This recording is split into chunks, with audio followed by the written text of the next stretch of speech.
नमस्कार मित्रांनो, माझ्या यूट्यूब चॅनलमध्ये आपलं हार्दिक स्वागत। मित्रांनो, गेल्या व्हिडिओमध्ये आपण अ हे अक्षर पाहिलं होतं आणि हे मार्करचे अक्षर आपण शिकतोय।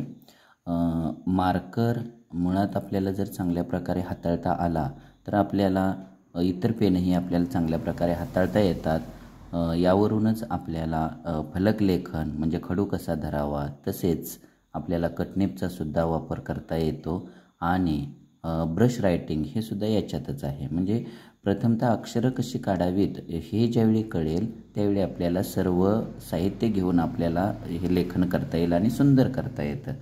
तर आज आपण पाहूया अ हे अक्षर आपण गेल्या वेळी पाहिलेले आहे। त्याचे स्ट्रोक हा असा 1 2 3 4 5 आणि 6, इथे 7वा इथे 8वा स्ट्रोक।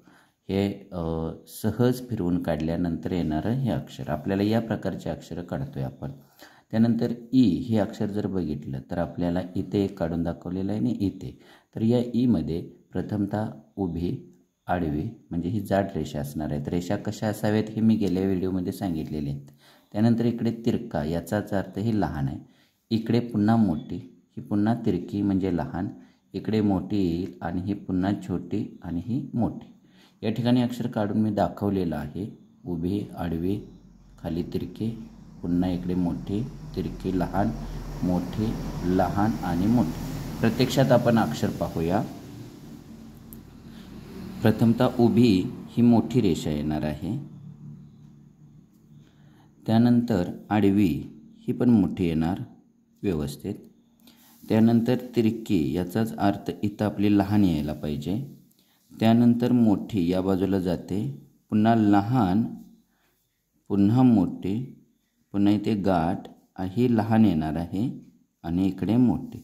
या प्रकारे आपल्याला हे हे अक्षर काढता आलं पाहिजे।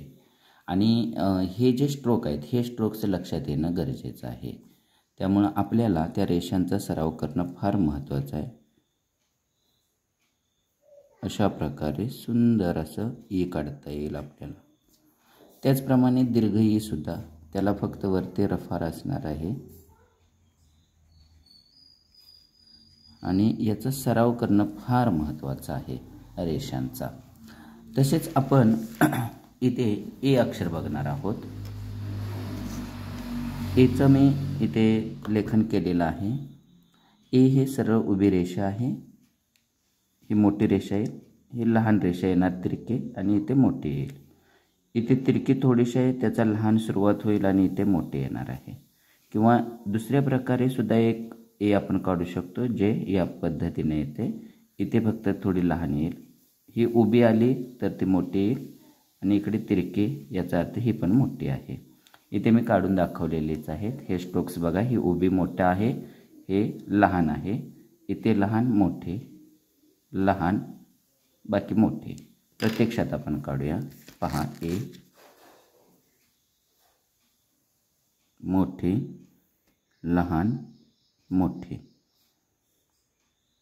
लहान मोठे असंही काढा किंवा असंही जर आपण ए काढलं तरी सुद्धा ते सुंदर दिसणार आहे। तुम्हाला जसं चांगलं वाटेल तसं काढा। तर या प्रकारे आपल्याला ए काढता येईल। पुढचे अक्षर आपण पाहणारच आहोत।